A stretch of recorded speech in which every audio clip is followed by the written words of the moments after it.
toujours en parlant de l'activité de l'oliculture, aujourd'hui on va aborder un thème aussi intéressant. Parce que l'olivier, qui est essentiellement destiné à la production de l'huile, il génère des sous-produits ou des coproduits. Parfois, ces sous-produits font des catastrophes à la nature, soit disant de la pollution de la nappe et la pollution de l'environnement, et qui vont, c'est-à-dire avoir des néfastes sur la santé et l'environnement. Pour la gestion de ces coproduits, nous avons l'honneur aujourd'hui d'avoir avec nous une spécialiste qui nous vient du pays voisin, la Tunisie. On lui souhaite bienvenue, on lui donne la parole pour nous expliquer sur le thème. Bonjour, professeur. Bonjour, monsieur.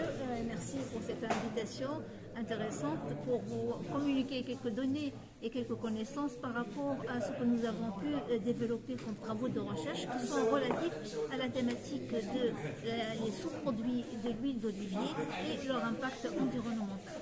En fait, quand on extrait de l'huile d'olive qui représente une richesse importante pour le pays, il y a toujours des sous-produits ou des coproduits qui sont générés et qui posent un problème d'ordre environnemental.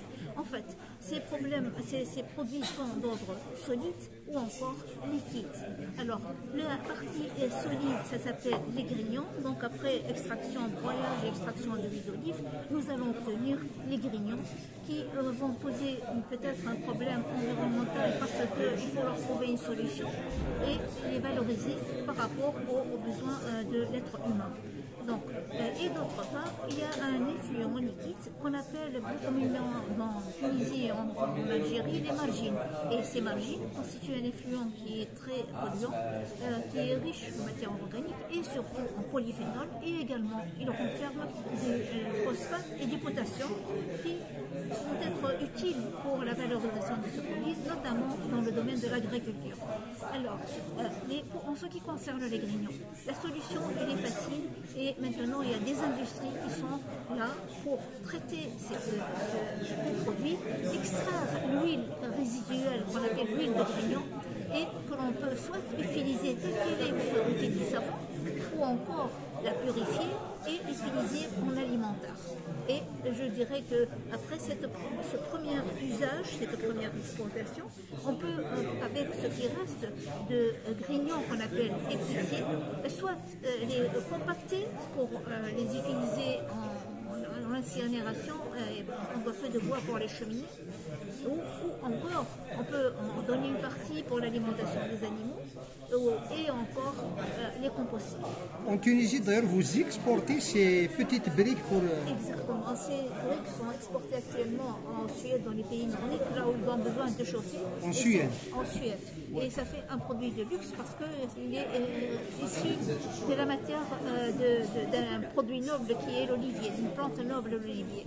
Et pour ce qui est des margines? Alors, en ce qui concerne les margines, pour le moment, la législation tunisienne impose aux oliviers de transférer leurs margines et de les envoyer vers une station qui a été conçue en vue de récupérer toutes les quantités de margines produites sur l'huile dans la région et de les traiter par un phénomène très très simple. D'abord, on va laisser un certain temps les margines, il va y avoir la montée de la matière grasse qui va submerger, on va racler cette matière grasse pour en faire du savon. Ensuite, ce qui reste, on va le faire transvaser d'un bassin vers un autre et après vers un autre bassin et à chaque fois il va y avoir une petite décantation mais surtout une évaporation. On va avoir une tranche d'eau qui va être réduite, ce qui facilite l'évaporation de l'eau et à la fin du parcours de ces margines, on va aboutir à une pâte, à une matière solide qu'il faudrait bien sûr prendre soin et lui trouver une autre solution. Et on pourrait transférer un grand volume d'effluent qui est assez polluant en une petite masse de produit qui, elle aussi, pose un problème. Il faudrait lui trouver une solution à elle seule. Merci. Donc c'est ce que vous aviez adopté au Asfax en Tunisie et ça marche. Et ça marche parce qu'il y a une société de services qui est censée récupérer ces margines et les traiter par la suite. On vous remercie. Je vous remercie, professeur. Merci. Merci.